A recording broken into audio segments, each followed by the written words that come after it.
Everyone says they want to change. Everyone says they want more discipline, more success, more strength. But when the moment comes to act, most people freeze. They wait for the perfect time, the perfect feeling, the perfect motivation. And while they wait, life moves on without them. Stoic philosophy dismantles this illusion completely. The Stoics knew that action is not a luxury. It's not something you do when you feel inspired. It's a duty, a responsibility, a commitment you make, especially when you don't feel like it. Because if you wait for emotions to carry you, you'll be waiting forever. Discipline is built by motion, by forcing yourself forward when your mind whispers every excuse to stay still. In this episode, we're not going to talk about dreams, plans, or potential. We're going to talk about movement, about making yourself act when every part of you hesitates, about mastering the inner resistance that steals your time, your energy, and your future. You'll learn 7 Stoic strategies that will break through procrastination, shatter hesitation, and rebuild your mind into one that chooses action over comfort every time. These tools aren't just theoretical, they are practical weapons for the modern battlefield of distraction and delay. If you're ready to stop waiting, stop overthinking, and start living with purpose, stay with us until the end. And if this episode fuels your fire, don't forget to subscribe to Stoic Reflections, like the video, and share your thoughts in the comments. Your journey toward action starts right now. Let's begin. 1. Understand procrastination for what it is. Procrastination is not a mystery. It's not laziness, weakness, or a lack of ambition. It's fear, plain and simple. And until you see it for what it truly is, you will always misinterpret it. You will treat the symptom instead of confronting the root cause. Stoic philosophy cuts through this illusion by demanding that we look at ourselves honestly, without excuses and without masks. When you put something off, it's not because you're incapable, it's because a deeper, quieter force inside you is whispering doubt, fear of failure, fear of judgment, fear of not being good enough. You don't delay because you don't care. You delay because you care too much about the outcome, about how you'll be perceived, about whether you'll fall short of your own or others' expectations. And so you hesitate, you distract yourself, you find a dozen smaller, meaningless tasks to occupy your time, convincing yourself you're busy, when in reality, you are hiding from the real work, from the real risk, from the real opportunity. Stoicism demands a brutal kind of clarity, to face fear without flinching. Marcus Aurelius reminded himself daily that obstacles to action only stand if we allow them to. Fear is not something you eliminate by thinking about it. You dissolve fear by exposing it to the light of action. Understanding procrastination through the Stoic lens means refusing to moralize it. You are not a bad person because you hesitate.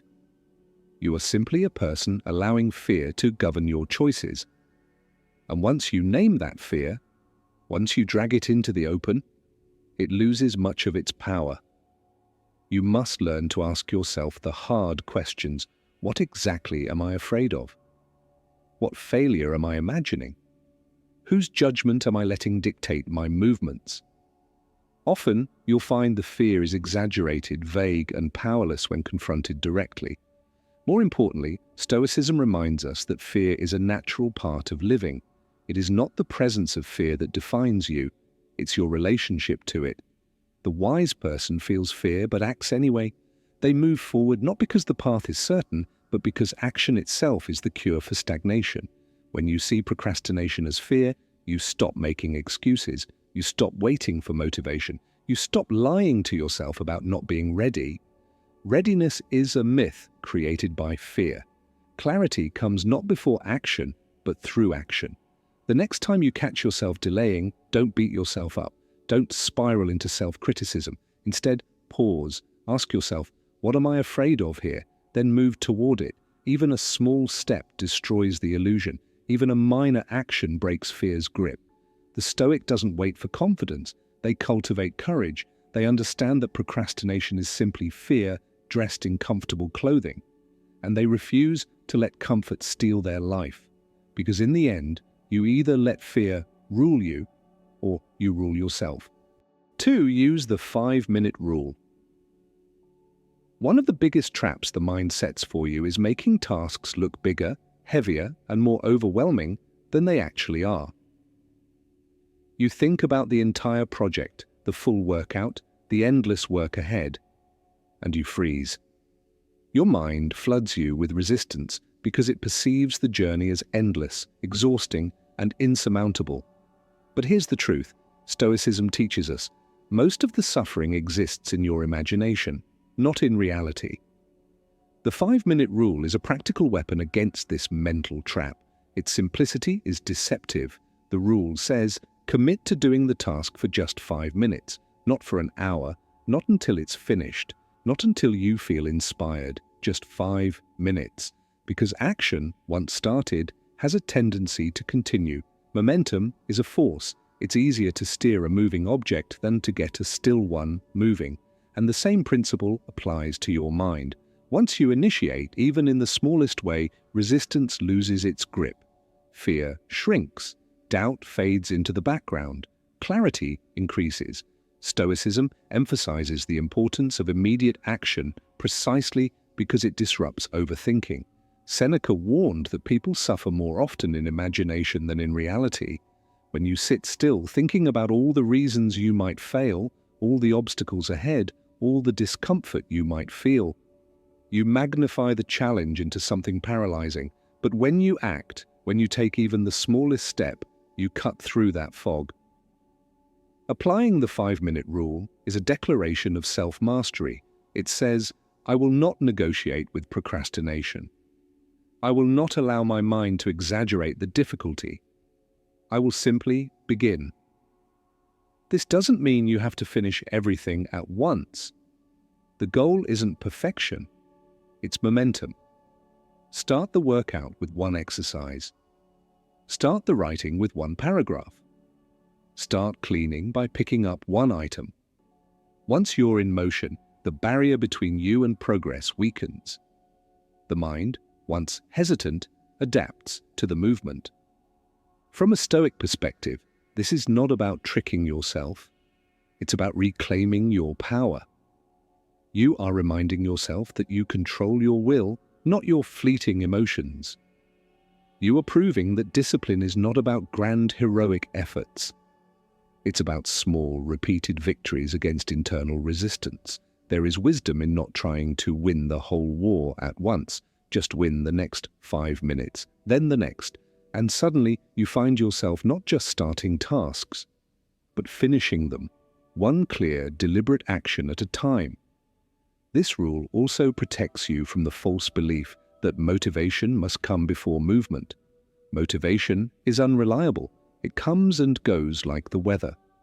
Action, however, is something you can always generate on command. You don't have to feel powerful to take a step. You just have to take the step, and the power follows. If you wait until you feel like it, you surrender control to chance. But when you apply the 5-minute rule, you take your fate back into your own hands. You show your mind that it is you who commands movement, not the chaos of your emotions. And once you realize how much power even 5 minutes of focused action holds, procrastination begins to lose its ability to dominate you. You begin to move not because it's easy, but because it's who you have chosen to become. 3. Break tasks into small, actionable steps. One of the most paralyzing forces in life is the overwhelming size of our own ambitions. We look at the entire mountain we want to climb, the book we want to write, the body we want to build, the business we want to create, and we freeze. The mind sees the totality of the effort required and instinctively recoils. It tells us it's too much, it's too far, it's impossible. And because we listen, we don't move. Stoicism teaches us to dismantle fear by dismantling illusions. And one of the greatest illusions is the belief that success happens all at once, in one giant, heroic effort. The truth is far simpler and far more empowering. Every great achievement is simply the accumulation of small, consistent actions over time.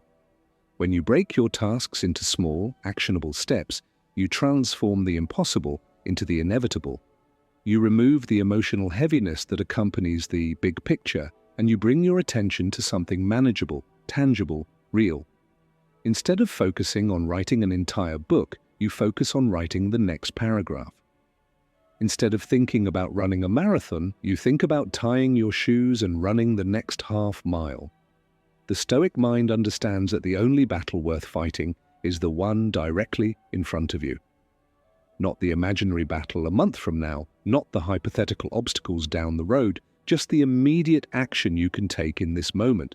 This approach is powerful because it rewires your relationship with effort. Instead of being intimidated by the scope of your goal, you become energized by your ability to make progress. Each small step becomes a proof of your agency, a living reminder that you are not stuck, not helpless, not paralyzed. You are in motion.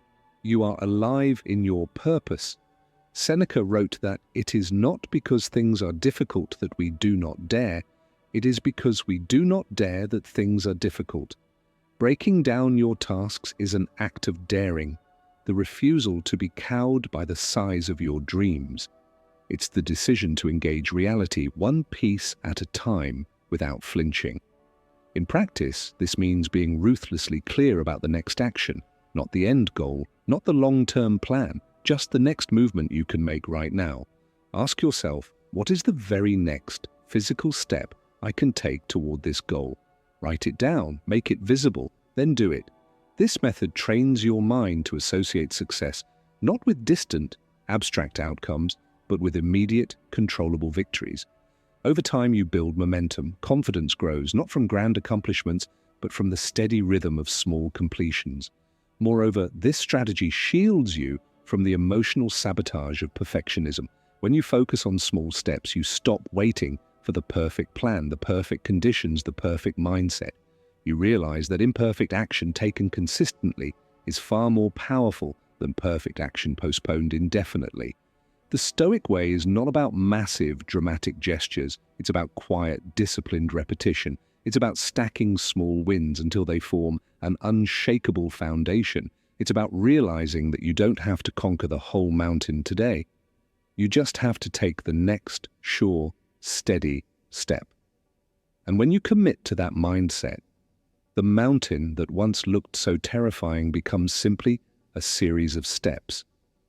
Steps you are more than capable of taking. 4. Action precedes motivation. One of the greatest lies we unconsciously tell ourselves is that we must feel ready before we act, that we must feel inspired, energized, or passionate before we can begin. It's a comforting thought, and a destructive one. Because the truth is simple and brutal. If you wait for motivation to strike before moving, you will spend most of your life standing still. Stoicism teaches us to invert this broken logic. The Stoics did not act because they were always moved by strong emotions. They acted because they understood a fundamental law of human nature. Motion creates emotion, not the other way around. Action precedes motivation. When you move, when you take even the smallest step, you create momentum. That momentum generates energy, clarity, and yes, even passion. But it doesn't appear beforehand. It is born out of the friction, the effort, the engagement with reality. The modern mind, trained by endless distractions and comfort-seeking, has fallen into a passive relationship with life. I'll work when I feel like it. I'll speak up when I'm more confident. I'll start when I'm sure I'll succeed.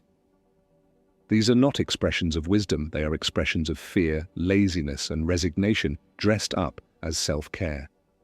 The Stoic approach is ruthless toward this kind of passivity.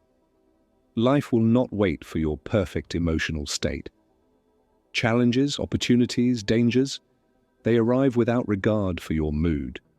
The person who survives, who thrives, who builds, is not the one who feels ready.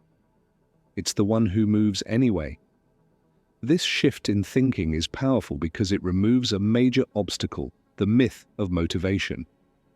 You stop asking yourself, "Do I feel like doing this?" And you start asking, "What action aligns with my values right now?" That simple reframe dismantles countless excuses before they even take root. When you take action without needing to feel perfect, you also build one of the highest Stoic virtues, self-command. You prove to yourself that you are not a slave to emotions, that you can initiate, endure, and complete tasks without waiting for external forces to push you. Moreover, each time you act without motivation, you strengthen a deeper kind of confidence, not the fleeting kind that comes from success, but the durable kind that comes from knowing you can move through discomfort, that you can be tired, uninspired, uncertain, and still act with clarity and strength. This is why the Stoics trained in hardship voluntarily. They practiced discomfort not because they enjoyed suffering, but because they knew comfort breeds weakness if left unchallenged. They understood that greatness is not born from waiting for ideal conditions, but from the consistent choice to act regardless of internal weather. In practical terms, this means you must stop worshipping inspiration, stop waiting for the perfect mindset to descend upon you like a gift. Treat action as the generator of all forward movement. Get up, begin, push through the first few minutes of inertia, and you will find, almost like magic, that motivation begins to appear, not as a prerequisite, but as a result. Action is not the reward for feeling good. It is the path to feeling good. It is the antidote to apathy, the cure for doubt, the destroyer of hesitation. So the next time your mind tries to bargain with you, let's wait, let's think about it, and let's find a better time. Respond with the only Stoic answer, worthy of your potential. Move now, move forward, and let everything else follow. 5. Visualize your success vividly. The mind is not neutral, it is an architect, constantly building images, stories, and expectations about the future.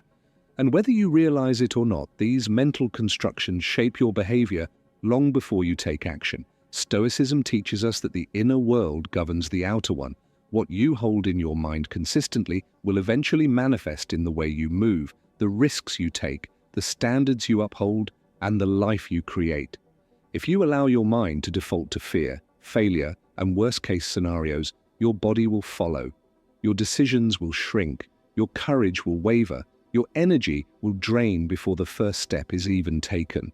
But if you learn to intentionally craft vivid, powerful images of your success, to see yourself conquering challenges, overcoming resistance, and standing victorious, you change the entire emotional chemistry of your actions. Visualization is not fantasy. It is mental rehearsal. It is training. It prepares the mind and body to respond to reality with strength instead of hesitation. Athletes, warriors, leaders, all have used this tool, consciously or unconsciously, to sharpen their edge.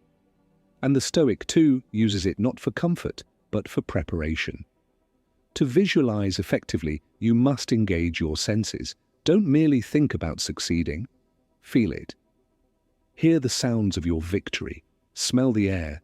Taste the satisfaction. See the details, the obstacles you overcome, the discipline you maintain, the way you carry yourself under pressure.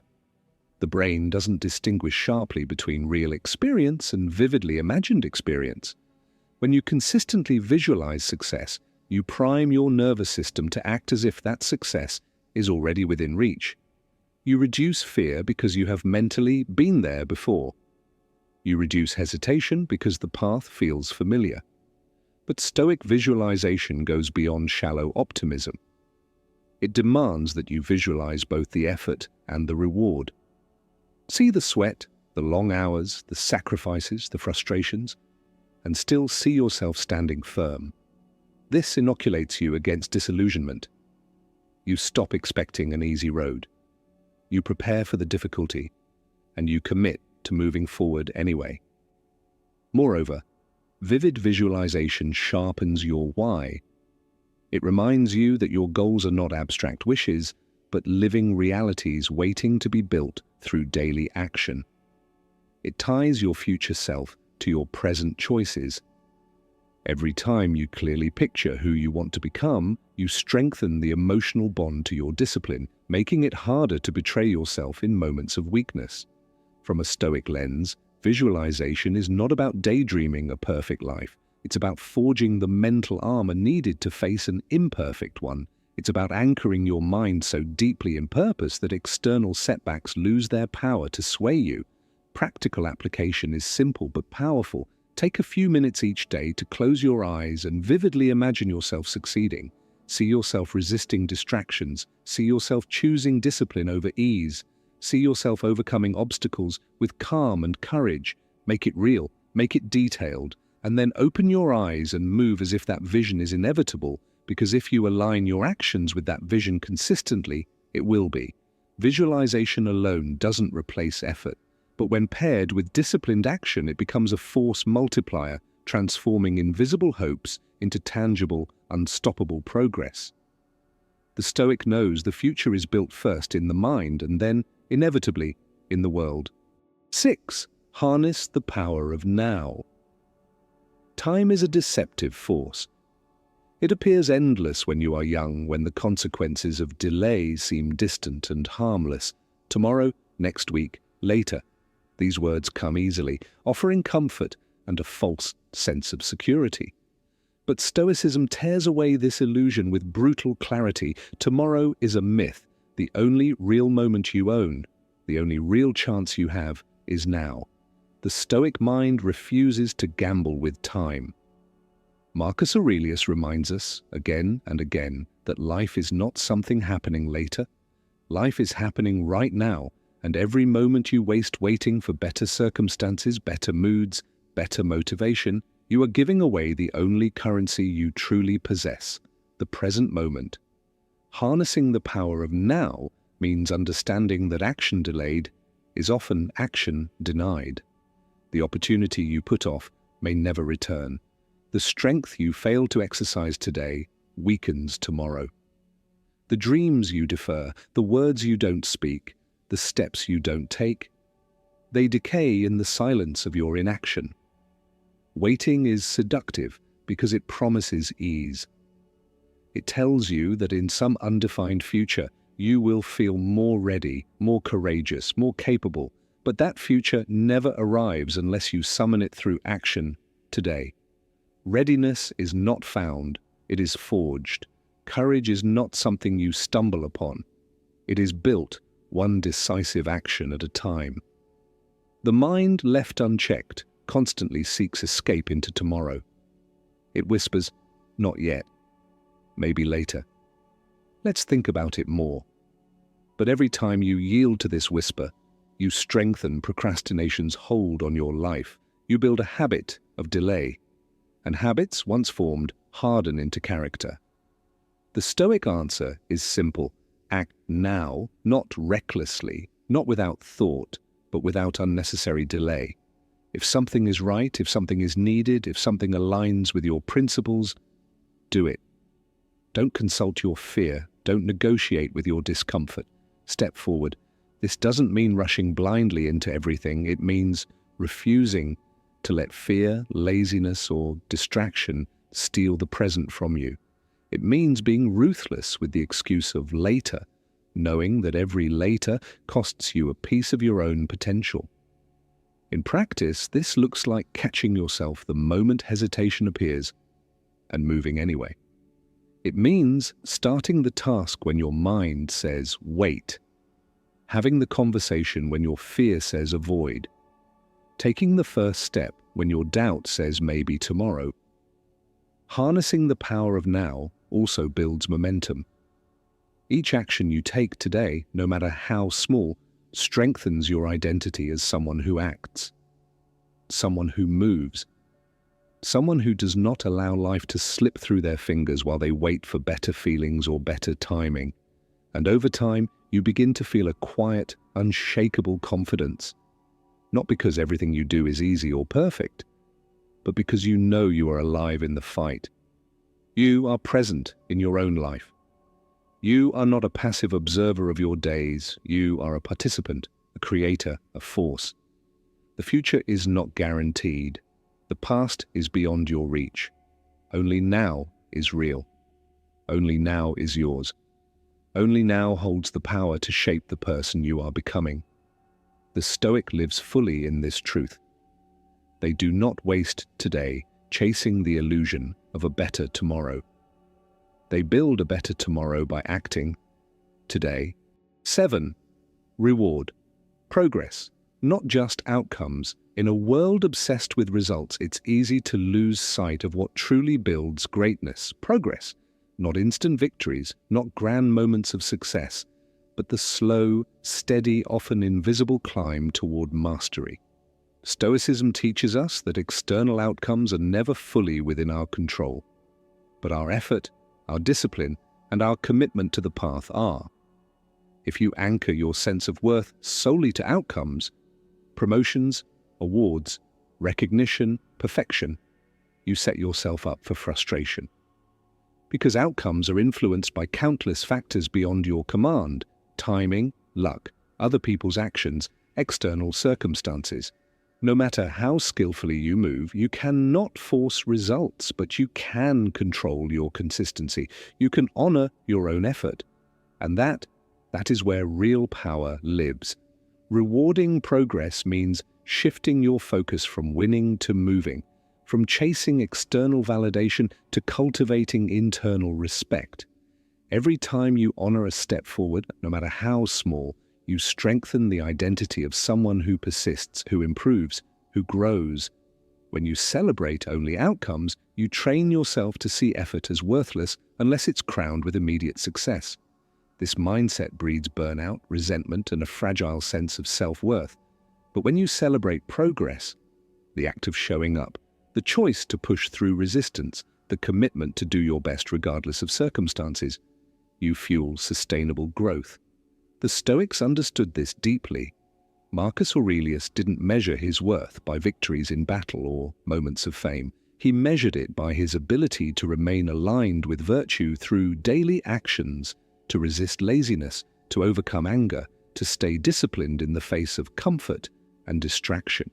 You must apply the same principle to your own life. Did you sit down and do the work even when you didn't feel like it?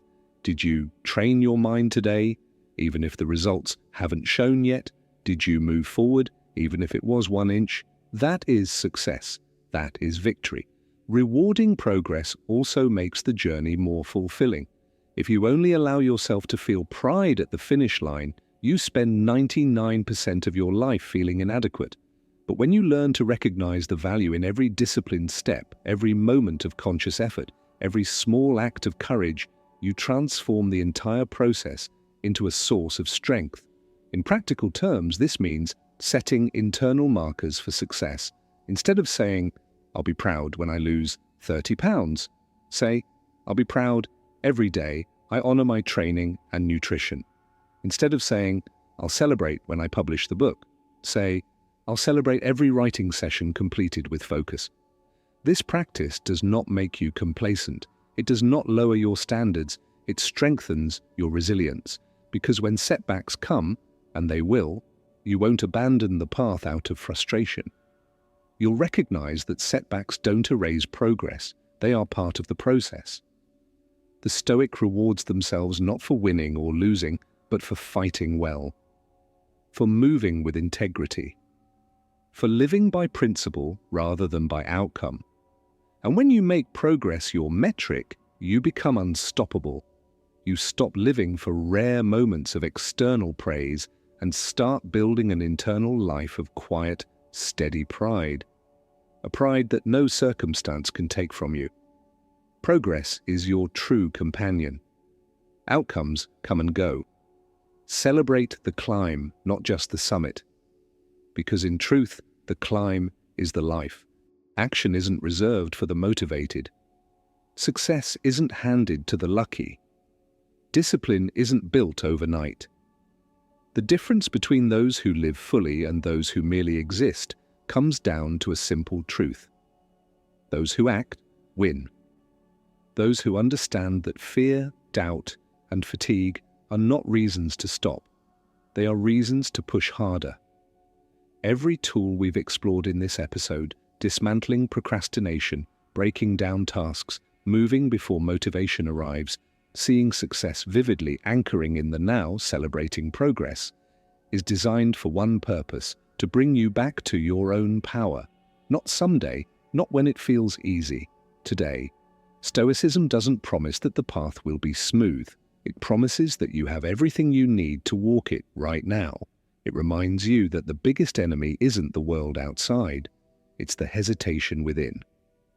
And every time you choose action over excuse, courage over comfort, discipline over delay, you rewrite the story you tell yourself about who you are. You are not your fears. You are not your doubts. You are not your bad habits. You are what you do. So take the next step, not because you feel fully ready, but because you are ready enough. Move, act, building, become. And if this episode fueled something inside you, if it reminded you of the strength you already carry, then don't let it end here. Subscribe to Stoic Reflections to continue sharpening your mind and mastering your life. Like this video to show you're committed to your growth. Comment below. Which of these Stoic strategies will you start using today? You already have the map. Now it's time to walk. We'll see you in the next one. Stay disciplined. Stay awake. Stay unstoppable.